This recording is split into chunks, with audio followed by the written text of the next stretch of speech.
Welcome, everybody. It's Mario from Barberview TV podcast. Just a reminder to please follow us on all social media platforms that you could possibly find, except for MySpace. I don't think no one's messing with that right now. But anyway, make sure that also, including YouTube, click on that subscribe button so you could be up to date on all things barber culture around the world.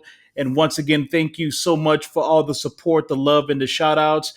We've launched. The countdown is over. June 15th, we launched on Roku, Apple TV, and Amazon Fire TV, kind of getting late to the party. Hopefully, that should all be squared away next week online. And also, we're proud to announce we'll be launching that Apple iPhone app and the Android app towards the end of the month. 1.725 billion viewers have the ability to fire up their phone, their streaming app, and watch Barberview TV. Such an awesome milestone to go over. So, other than that, just wanted to kind of catch up with you guys on a couple of things. Today's Sunday. Happy Father's Day to all the real ones out there. As I made a post earlier today, if you cutting hair, man, on Father's Day, man, just make sure that you take care of yourself. Maybe sometime next week or sometime down the line. It's awesome that we take care of ourselves. Health is wealth, as we always say, right? So let's make sure to keep that moving and going in the right direction. I wanted to just kind of go over some stats. I was blown away by all of the support. We had a pretty big push going into the launch of the TV network. And I just kind of wanted to recap some things that really are near and dear to me in regards to just how big this is going to become. This is not going anywhere. I have so much pride and so much motivation behind making Barberview TV a worldwide barber culture network to where it's all over. In fact, 15 different countries tuned in and has been checking us out. So I'm very, very stoked about that. So that's pretty hot. So I just wanted to kind of go over some stats here. I got my sheet of paper here. For our launch week, 56.2 thousand views on YouTube. That's awesome. I mean, from where we was at last year to now, as I started to research and develop this, to 56.2K, that's a lot. 3,000 downloads from Roku, 10,100 followers on IG. Appreciate all of you guys out there joining us, trying to find out what we're doing. And keep in mind, I just want to be crystal clear. This is your network as the barber culture. Anyone from that's involved in the culture, it's yours. And I'm here to make sure that we cast the right light on this barber culture as much as possible. And 15 different countries, as I said before, that's just amazing. It's not just the United States anymore. People have been wanting this platform to come out. Luckily, I was able to pull my resources together to get this thing to come out. And it just shows you like the things that we're doing is not only in our backyards in the United States, 15 different countries. I mean, everyone, we just have to be very excited about that. So outside of that, I just wanted to kind of catch up on a couple of events that we're going to be going to. Barberview TV is going to be on the road. First stop's going to be at Real Barbershop in Burtonsville, Maryland, with Edimar Cadero hosting the first annual Barber Expo. They're going to have there July 10th. Cannot wait to go and check out. I love new things, right? It's a new event. It's a new expo. We just need to really pack this place and just show all of that love that we show to every other shows, right? We want to be able to teach and preach and mentor and showcase and do all those things that we do as barbers. So show up and show out. Definitely looking forward to meeting everyone over there in Maryland. Also, Barberview is going to be at Rising the Bar Barber and Beauty Expo July 24th, Columbus, Ohio, at the Crown Plaza North Hotel and Resort. Looking forward to that as well. Another awesome event. As you guys could see, all these new shows are coming up. All these expos are coming up. There's over 200 million plus people in our industry worldwide. There's a desire to learn and understand what everyone's doing and how to get better. So shouts out to everyone that's going to these shows, thinking about starting a show. It's just very excited to see the investment that everyone is putting into their craft. So once again, shouts out to everyone. it's quite amazing to see. Other thing, as I start to craft and mold Barber Biz, that's one of our featured shows that's going to be on Barberview TV. The future of barbering, I think we really need to start to look at and think big on what that's going to look like in the future. So, we're going to be taking a sneak peek behind the scenes on what the future of barbering looks like and the business of barbering. Everything from NFT. I should have a guest on to talk about NFTs in a couple weeks. It's going to be really awesome just to see how you could monetize and how you could have these different streams of revenue. It's very exciting. Also, like I'm interested in this technology called pay as you go. For those who been to those Amazon stores or even at some sporting events, I know here in Vegas, the Oakland, oh my God, I said Oakland, the Las Vegas Raiders, correction, in some of their platforms inside of the arena, they have it to where you just walk in, you take an item, and when you leave, it charges your credit card. Why can't that happen with barbering? Wouldn't that be dope? You know, it's all touchless, it's all state of the art. If you grab product, it'll just charge the card that's on file. So those are kind of things that we have to be looking at. I mean, to innovate, to make it easier for the customer, make it easier for the barber too. So I'm very interested in taking a dive into the future of barbering. Very interested to see what comes out of that. Last but not least, man, as we wrap up this Sunday, I've been trying to get rest, but man, I've been working 140 plus hours a week, just trying to churn out and stay abreast of everything Barber Culture TV has to offer. Shouts out to Killer Mike. He had a post last couple months ago. It says if you work for somebody, you can expect to just put in 40 hours a week and call it a day. But if you work for yourself, expect to work 4 times that amount if you really wanted to be successful and grind. So I'm definitely, I know all about that. But this is a labor of love, and it's something that I'm just really proud to be launching. And it's here, it's out, and it's not perfect. I'm sure for the barbers out there and those who have salons or those who sell barber products, that first day, man, it was like, am I doing the right thing? Are people going to be checking? What I'm is this going to work? Did I make bad mistakes? I mean, yeah, things didn't go according to plan specifically, especially with some platforms that didn't launch. But that's part of being a human and part of the business, right? Like just to get out there, you know, for those who started cutting, getting one haircut a day, you know, but still coming to the shop, learning, absorbing things, absorbing that game. I mean, it looked like a dark road ahead, but you kept in there. Now those people that had one cut a day, maybe one cut every 2 days, they're booked solid for weeks and weeks at a time. So that's kind of the philosophy that we're embarking on for Barberview TV. At least we've started. We're doing very good right now, but I want to keep that momentum going. And like I said, this is your network. I could not state that enough. And we're going to make this as big as we could make it and just really bridge the gaps across the universe on what barber is, the barber culture is. Last but not least, man, I just wanted to kind of this story came on yesterday. I don't, and it wasn't. Well, it was TMZ. I know everyone.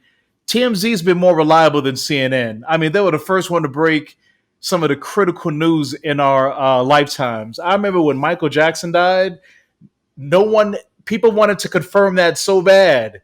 TMZ was the first one. I don't know who the hell they have on their staff to get these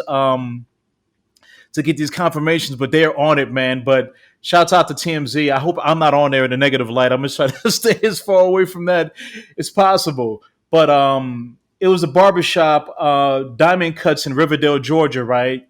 Quavo from the Migos walked in the shop, and it appears that this customer, the barber was like, yo, you got to go. You got to get up. I don't know how to feel about that. Number one, it looked like it was straight up. Like you could tell, like, and we do this a lot in regards to the barbershop. Say for instance, one of your appointments running late, you got a fellow barber next to you. You're like, hey, bro, I think I got no show. So hurry up and come in the chair. I'll try to line you up and do something right, and then the customer presents itself right.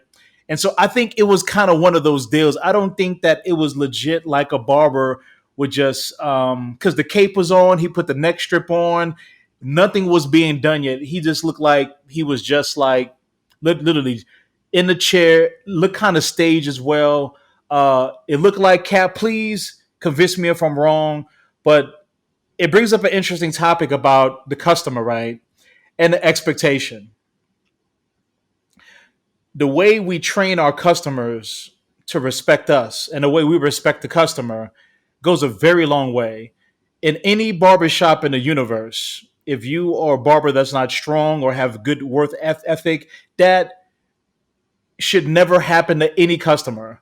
I remember we got customers all the time at my barbershop in Denver. Shout out to Altitude Barbershop in Broomfield, Colorado, Denver Metro.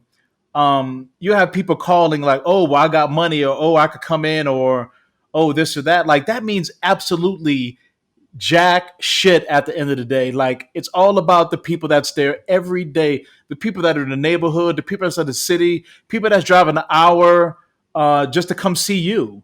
And for someone just to roll up on the spot and you be like, "Yo, you gotta get up out the chair, man." That's not cool. So I did some numbers, right? Um, in regards to like if that customer was really kicked out of a chair, which I think there's some speculation on that.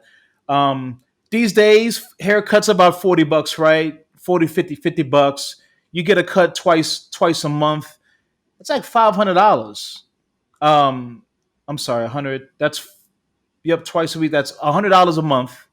You multiply that by 12 months. That's like 1,200 with a tip 1,500. Say you got boys, like whenever I went to the barbershop, man, shouts out to Rambo when I was in San Diego. The kids were just getting basic cuts, but now they wanted some like grown cuts, right? So it's like, it costs money. My haircut was 25.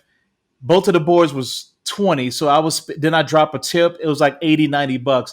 That's 80, $90 every 2 weeks. So that's rounded up to 200 a month times 12. That's 2,400, right? So when you have a customer that is coming to you religiously, building their whole time and their whole day around getting you in that chair, that to me means so much more than a person who feels entitled to name drop or cap and just throw whatever starter or frame they have out there, and for you to feel pressured into making that decision, right? Of like, oh well, could I get more looks for the gram if this guy posts? No, that's ridiculous, man. Take care of your people, take care of your core. I'm not saying Amigos is going anywhere soon, but I mean, you have to take care of your people. Shout out to Edimar. He was like, yo, the community, like that's what he's there for. It's for the community. People coming in and out fair weather. I guess, the Migos is from Atlanta or whatever. But, you gotta take care of the people, man. That's paying your bills on the daily. Not coming in for a season, they're in your life for a reason. I got a funny story, right? I was I was going to Tao, high end Chinese restaurant in LA. They have them all over Chicago, New York, Vegas, and LA. I was in the one in LA and had a reservation because that's important, right? And they had this dude roll up. Looks like he was in looks like one of those rental cars that you get on the strip. The exotic cars. He pulled up. Looks like he was like 8 deep, right? Pulled up. Um, and was like, "Yo, I want to book for 8." And the manager and the attendant was like, "Do you have a reservation?" I was like, "Nah, but I'm signed to like um, Rick Ross label." You know what I'm saying? He was just dropping Rick Ross label. Like I was like, "Okay, that's kind of weird." Because if you got a name, you don't have to make reservations if you got that kind of clout, right? Usually, you got handlers that make those reservations. You have people to schedule those reservations, but when you come in, you don't have to name drop to get a table, right? But Tao's a very hot spot in LA, right? So he figured he would drop Rick Ross's name, And the dude was like, dude, I don't give a fuck who you are. You're not getting up in here unless you have a reservation. To me, that's how barbers should treat anyone that try to blow up your schedule to squeeze someone in, and everything else slides back, right? Had this conversation with a barber in Oklahoma City. Shouts out to Scissor Hands in Oklahoma City. And he was like, yo, if someone's booking me past like 6 or 7, I gotta tax them. Now that I could understand, right? If you want to charge 100, 200, $300, you cutting someone, that's your time. That's your time from your loved ones, your girlfriend, your wife, your side piece, whatever your significant other is, right? So in that situation, I see where that could be a possibility. Um, and you have to do that. Time is everything, man. You can never ever get time back. Time is so precious. It's the number one thing that you never ever want to waste. That's why whenever clients come in too, right? Their time is so valuable, especially now. Back over is the days of waiting hours and hours to get a haircut. That's over. Punctuality, time is key. 10 o'clock appointment, I'm showing up maybe 5 minutes early. I'm right in. If you're not punctual as a barber or as a business owner, you got to add 10, 15, 20 minutes. The whole schedule slides to the right. Not cool. So back to my original point, man, I have to get this validated because if I hope it was more of a joke or a skit or cap versus like Quavo coming in and the dude's like, yo, I gotta get you out the chair. So and for TMZ to pick it up, let's look a little bit deeper into that. We know how we are with barbershop owners and barbers. Like, I think it was more of a situation of where he was about to cut like a friend or a barber, or maybe someone that was on the walk in was like, look, dude, I could probably get you, but if it looks like I may have a no show, but once you kind of commit to the cut, man, it's kind of hard for you to like leave someone out there with like half a haircut or just starting to cut. And now if you got to work that person back in your schedule, that whole schedule slides anyway, right? So it's one of those things to where very interesting to see. But enough about that. I just wanted to say what's up, man. It's a beautiful thing seeing all you guys out there supporting Barberview TV, your TV network. It just really makes me feel humble and just good inside, showing the love. I look forward to seeing you guys out there. Out and about as I do more filming. Company's growing, of course, so more content, more staff, more opportunities, more places for you guys to see. Oh, before I forget, we did drop that season premiere in the cut, that London, UK. Shouts out to Champs Barbers, Fade 'em Up Franco, Fabian, Fluff, P. Oh, just amazing staff, man. And I just want to thank you guys for allowing me to thanks for allowing me into your lives to kind of showcase what you do on a daily basis in London. So I definitely wanted to just to give you guys a good shout out, and it's like a brotherhood, right? So every time I come to UK, I know I'm gonna swing by. I know where to get a cut. Fade me up, Franco, forever, man. It's just every time I come through, he tightens me up with the dopest cut, man, and I just absolutely love the staff over there. I tried to go to Japan a couple weeks ago, man. They got this weird visa thing going on right now, so I got to kick that to the side. Got some dope stuff to show you guys out there. Had to slide Africa down a couple weeks. Going to Hawaii this Wednesday. Going back to Maui. Going to be with Oscar on Refined Cuts. It's going to be dope. We're going to be launching that Maui episode hopefully within the next couple weeks after we get the video and get everything chopped up and lined up for you guys. Anyway, for everyone out there, man, just once again, thanks for all the support. Happy Father's Day for all the real ones out there. Look forward to seeing you. It's been real, you guys. Really appreciate all the love and support. Peace out.